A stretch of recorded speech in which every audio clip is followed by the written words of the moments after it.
దేవుని వాక్యమైన పరిశుద్ధ గ్రంథం బైబిల్లో నుండి సంఖ్యాకాండం 34వ అధ్యాయాన్ని చదువుకుంటాం. సంఖ్యాకాండం 34వ అధ్యాయం. మరియు యెహోవా మోషేకి ఇలాగ సెలవిచ్చెను, నీవు ఇజ్రాయేలులతో కానాను దేశమున అనగా పొలిమెరల చొప్పున మీరు చీట్లు వేసి స్వాస్థ్యంగా పంచుకొని కానాను దేశమున మీరు ప్రవేశించుచుండగా మీ దక్షిణ దిక్కు సీను అరణ్యం మొదలుకొని ఎదోము సరిహద్దు అనగా మీ దక్షిణపు సరిహద్దు ఉప్పు సముద్రం యొక్క తూర్పు తీరం వరకు ఉండును. మీ సరిహద్దు దక్షిణం మొదలుకొని అక్రబ్బీము కన్మ యొద్ద తిరిగి సీను వరకు వ్యాపించును. అది దక్షిణం నుండి కాదేసు బర్నేయా వరకు వ్యాపించి అక్కడి నుండి హసరద్దారు వరకు పోయి అక్కడి నుండి ఆస్మోను వరకు సాగును. ఆస్మోను నుండి ఐగుప్తు నది వరకు సరిహద్దు తిరిగి సముద్రం వరకు వ్యాపించును. పడమటి సరిహద్దు ఏదనగా మహాసముద్రం, అదే మీకు పడమటి సరిహద్దుగా నుండును. మీ ఉత్తరపు సరిహద్దును మహాసముద్రం యొద్ద నుండి హోరు కొండ వరకు ఏర్పరచుకొనవలెను. హోరు కొండ యొద్ద నుండి హామాతునకు పోవు మార్గం వరకు ఏర్పరచుకొనవలెను. ఆ సరిహద్దు షదాదు వరకు వ్యాపించును. అక్కడ నుండి సరిహద్దు జిప్రోను వరకు వ్యాపించును. దాని చివర హసరేనాను వద్ద నుండును. అది మీకు ఉత్తరపు సరిహద్దు. తూర్పు సరిహద్దు హసరేనాను నుండి షెపాయిం వరకు మీరు ఏర్పరచుకొనవలెను.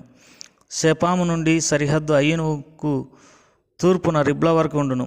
ఆ సరిహద్దు తిరిగి తూర్పున కిన్నెరేతు సముద్రం వద్ద ఉండును తగిలి ఉండును. ఆ సరిహద్దు యోర్దాను నది వరకు తిరిగి ఉప్పు సముద్రం దనుక వ్యాపించును. ఆ దేశం చుట్టూనున్న సరిహద్దుల మధ్యనున్న దేశం మీద ఉండునని వారికి ఆజ్ఞాపించుము. మోషే ఇజ్రాయేలులతో, మీరు సీట్ల చేత పొందబోచున్న దేశం ఇది. యెహోవా 9 గోత్రములకును అర్ధగోత్రమునకును దీనిని ఇయ్యవలనని ఆజ్ఞాపించెను. ఎలాగనగా తమ తమ పితరుల కుటుంబముల ప్రకారం రూబేనీయులు గాదీయులు తమ తమ స్వాస్థ్యములను నొందిరి. మనష్షే అర్ధగోత్రపు వారు తమ స్వాస్థ్యము నొందిది. ఆ 2 గోత్రపు వారును అర్ధగోత్రపు వారును సూర్యోదయ దిక్కున అనగా తూర్పు దిక్కున యెరికో యొద్ద యోర్దాను ఇద్దరిని తమ తమ స్వాస్థ్యములను పొందిరని చెప్పాను. మరియు యెహోవా మోషేకి ఇలాగ సెలవిచ్చెను, ఆ దేశమును మీకు స్వాస్థ్యంగా పంచిపెట్టవలసిన వారెవరనగా యాజకుడైన ఎలియాజరును నూను కుమారుడైన యెహోషువాయు. మరియు ఆ దేశమును మీకు స్వాస్థ్యంగా పంచిపెట్టుకు ప్రతి గోత్రములో ఒక్కొక్క ప్రధానుని ఏర్పరచుకొనవలెను. వారెవరనగా యూదావారి గోత్రములు యెఫున్నె కుమారుడైన కాలేబు, షిమ్యోనీయుల గోత్రములో అమీహూదు కుమారుడైన షెమూయేలు, బెన్యామీనుల గోత్రంలో కిస్లోను కుమారుడైన ఎలీదాదు, దానియుల గోత్రంలో ఇగ్లి కుమారుడైన బుక్కి ప్రధాని, ఏసేబు పుత్రులలో ఏఫోదు కుమారుడైన హన్నీయేలు మనష్యుల గోత్రపు ప్రధాని, ఎఫ్రాయిమీయుల గోత్రంలో సిప్తాను కుమారుడైన కెమూయేలు ప్రధాని, జబూలూనీయుల గోత్రంలో పర్నాకు కుమారుడైన ఎలీషాఫాను ప్రధాని, ఇశ్శాఖారీయుల గోత్రంలో ఆజాను కుమారుడైన పల్తీయేలు ప్రధాని, అషేరీయుల గోత్రంలో షెలోమి కుమారుడైన అహీయూదు ప్రధాని, నప్తాలీయుల గోత్రంలో అమీయూదు కుమారుడైన పెదహేలు ప్రధాని. కానాను దేశంలో ఇజ్రాయేలులకు వారి వారి స్వాస్థ్యములను పంచిపెట్టుకు యెహోవా ఆజ్ఞాపించిన వారు వీరే. ప్రభువారు ఈ వాక్య భాగాలను మన కొరకై దీవించి ఆశీర్వదించునుగాక.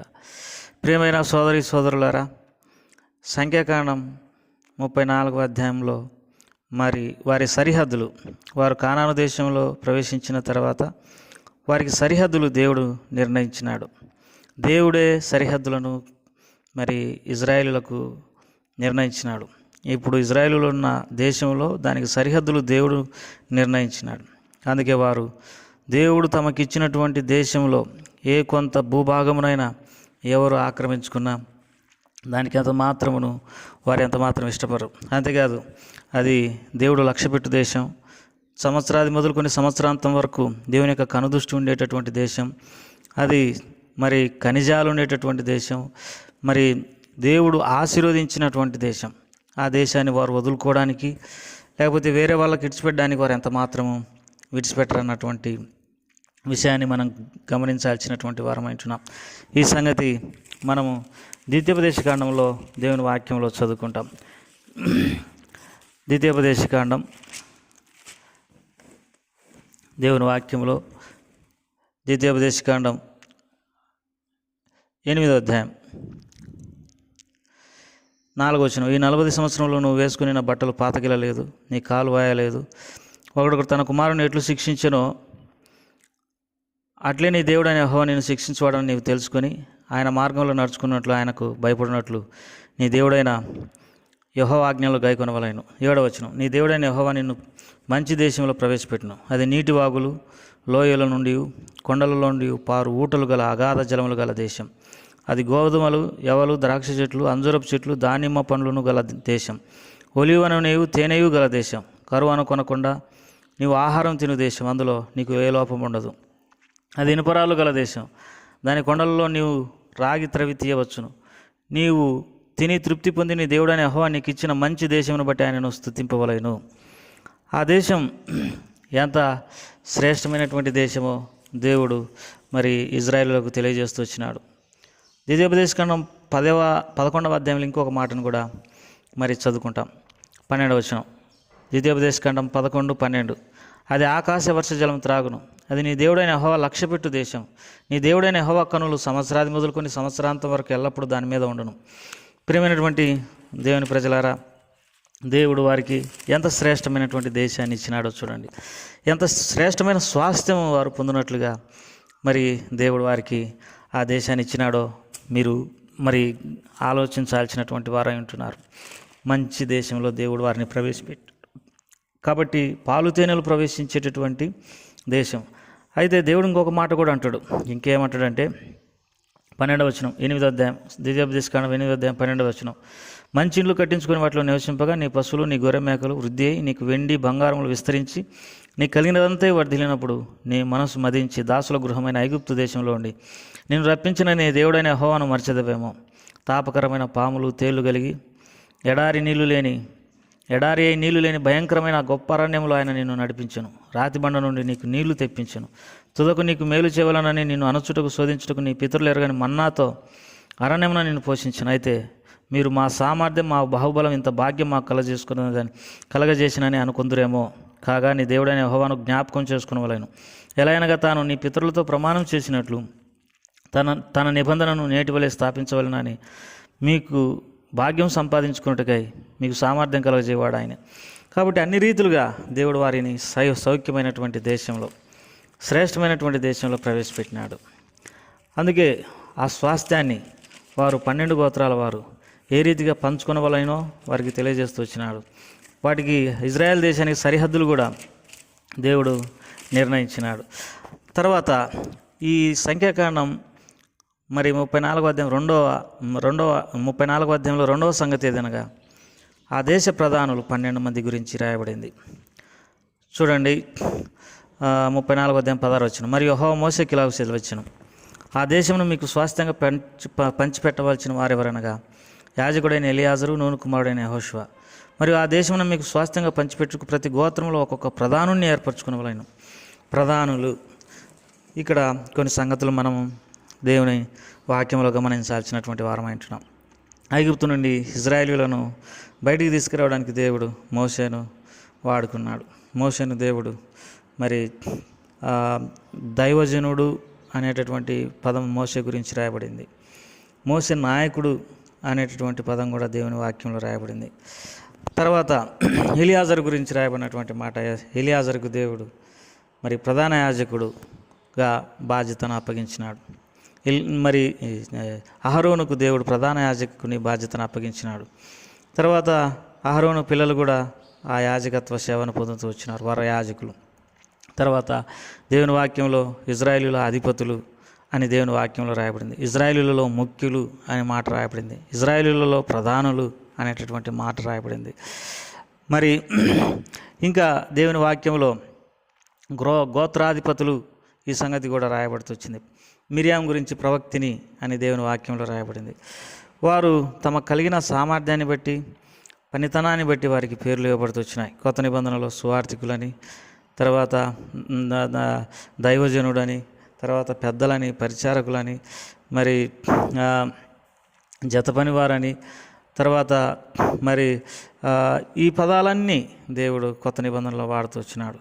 ఏదైనా మనం రక్షించబడడం ఒక ముఖ్యమైన విషయం అయితే మనము రోజు రోజుగా ఒక ప్రాముఖ్యమైనటువంటి స్థానంలోనికి వెళ్ళవలసినటువంటి వారమైంటున్నాం. ఎన్నో బాధ్యతలు నిర్వర్తించవలసినటువంటి స్థానంలోనికి మనం ఆత్మీయంగా వెళ్ళవలసినటువంటి వారమైంటున్నాం.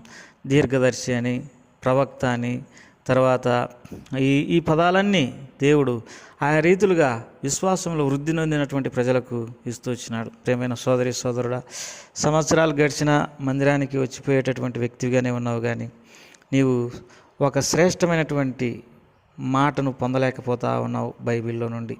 దేవుడు తన యేసుప్రభువారు తన దగ్గర ఉన్నటువంటి శిష్యులను ఆయన మరి శిష్యులు అని అంటూ వచ్చినాడు. తర్వాత ఏర్పరచబడినటువంటి వారు అని అంటూ వచ్చినాడు. ఒక శ్రేష్టమైనటువంటి స్థితిని మనం దేవుని మందిరంలో పొందవలసినటువంటి వారం అంటున్నాం.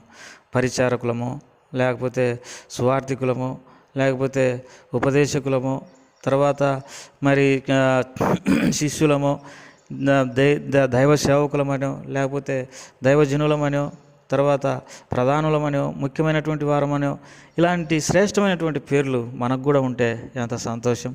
దీనికై సేవలో మనం క్రయం చెల్లించాల్సినటువంటి వారమై ఉన్నాం. ఎవరైతే క్రయాన్ని చెల్లిస్తారో దేవుడు వారిని ఒక స్థితి నుండి ఇంకొక స్థితికి మరి తీసుకొని పోతాడు. యెహోషువ గురించి దేవుని వాక్యంలో రాయబడింది. మరి మోషే పరిచారకుడు అని రాయబడింది. అయితే పరిచారకుడిగా ఉన్నటువంటి యెహోషువను దేవుడు తన ఆత్మతో నింపి మరి ఇజ్రాయేలులకు నాయకునిగా చేసినాడు. నాయకునిగా చేసినాడు. మోషే తర్వాత యెహోషువ నాయకుడిగా ఉంటొచ్చినాడు. ఎంత శ్రేష్టమైనటువంటి ఆధిక్యత అతనికి ఇవ్వబడింది. ప్రియమైనటువంటి వారులారా, జీవితం అంతా మరి ఒక సామాన్యమైన విధానంలోనే ముందుకు తీసుకొని పోవడం అనేది మరి అంత క్షేమకరం కాదు. మన పనితనము, మనము సామర్థ్యము, మనకున్న దేవుని ఎడల ఆసక్తి, వీటన్నిటిని బట్టి ఒక స్థాయి నుండి ఇంకో స్థాయికి మనం వెళ్ళవలసినటువంటి వారం అంటున్నాం. మన చుట్టూ మరి ఎండిపోయినటువంటి గ్రామాలు అనేకం గలవు. మన దేశంలో మరి దుష్టశక్తులకు పూజ చేసేటటువంటి వారి సంఖ్య రోజు రోజుకి ఎంతో అధికంగానే ఉంది. అయితే వీళ్ళందరికీ సత్యసువార్తను, యేసుప్రభువు వారి యొక్క వాక్యాన్ని ప్రకటించడానికి ఆయా రీతులుగా త్యాగం చేసి ఒక ఉన్నతమైన స్థానంలో నిలబడి సువార్త అందించేటటువంటి దేవుని బిడ్డలు అవసరమై ఉన్నారు. కాలక్షేపం చేయడం అనేది రక్షించబడినటువంటి దేవుని బిడ్డలకు ఎంత మాత్రము మంచిది కాదు. మరి ఆయా రీతులుగా దేవుని పని గురించి నిరంతరము ఆలోచన చేస్తూ గ్రామాలు, పట్టణాలు ఎట్లా సువార్త చేయబడాలి, అనేకులు రక్షణ మార్గంలోకి ఏ రీతిగా రావాలి అనేటటువంటిది ఆలోచనలు కలిగి ప్రయాసపడి ముందుకు సాగడం అనేది ఎంతో అవసరం. దేవుని వాక్యంలో దావీదు గురించి ఒక మాట రాయబడింది. దావీదు తన తరం వారికి సేవ చేసి నిద్రించినని రాయబడింది. మన భూమి మీద బతికిన కాలంలోనే ప్రతిరోజు ఏ రీతిగా ప్రభు కొరకై ముందుకు సాగాలో ఆ సంగతులన్నింటినీ ఆలోచన చేస్తూ ప్రయాసపడుతూ ముందుకు సాగిపోవాల్సినటువంటి వారమంటున్నాం. ప్రయాసపడము, సువార్థికుని పని చేయమని దేవుని వాక్యంలో రాయబడింది. ఒక ఆత్మనైనా రక్షించుటకై మనం ఎంతో రోజువారీగా ప్రయాసను కలిగిన వారమై ఉండాలి. ప్రభు ఆ రీతిగా మనకు సహాయపడును గాక. ప్రేమగల తండ్రి, దయగల ప్రభు, నీకు ఎంతో వందనాలు, స్తోత్రములు. మరి మాకు స్వాస్థ్యము మీరు పరలోకంలో సిద్ధపరిచినావు. నిర్మలమైనది, అక్షయమైనది, వాడబారినది అయినటువంటి స్వాస్థ్యం మా కొరకై సిద్ధపరిచినావు. భూలోకంలో కూడా మీరు మమ్మలను ఒక శ్రేష్టమైనటువంటి స్థితిలో ఉంచినావు. అయితే మరి మేము నిన్ను మర్చిపోక నీవు మమ్మలను ఏర్పరచుకున్నటువంటి మరి సంగతిని మనసులో పెట్టుకొని అనేకులకు సువార్త చేయడానికి సాయం చేయండి. నలుమూలలని సువార్త ఎరగనటువంటి ప్రజలకు వాక్యం బోధించడానికి నీ దాసులను లేపండి. ప్రభా, ప్రయాసపడము, స్వార్థికుని పని చేయమన్నావు. మేము ఆ రీతిగా ముందుకు సాగిపోవడానికి సాయం చేయండి. అడ్డగించే దుష్ట శక్తులన్నింటి నుండి తప్పించండి. మా విశ్వాసులైన బిడ్డలను దీవించండి. యేసు ప్రభువారి నామం పేరిట అడిగి వేడుకుంటున్నాం తండ్రి. ఆమేన్.